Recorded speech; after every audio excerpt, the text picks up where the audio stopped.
ছোট্ট একটি গ্রামে কানাই আর বলাই নামে দুজন ভাই থাকতো। ভাই তুই বাড়িতে থাক, আমি জমিতে যাব, কিছু কাজ বাকি আছে, কাজ করে আসবে। ঠিক আছে, সাবধানে যাস। এই বলে জঙ্গলের রাস্তা দিয়ে কানাই হাঁটতে লাগে।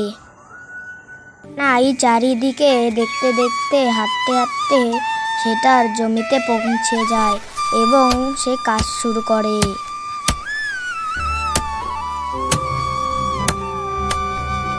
কানাই সারাদিন জমিতে কাজ করে মাথার ঘাম পায়ে ফেলে কাজ শেষে সন্ধ্যা হতে বাড়ি চলে যায়।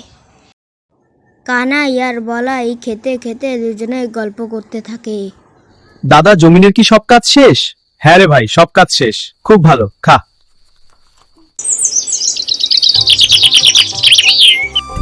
পরের দিন সকালে কানাই বাড়ির পিছনের জমিতে কাজ করতে লাগে এবং হঠাৎ করে একটি মাটির নিচ থেকে সোনার পাথর বেরিয়ে আসে।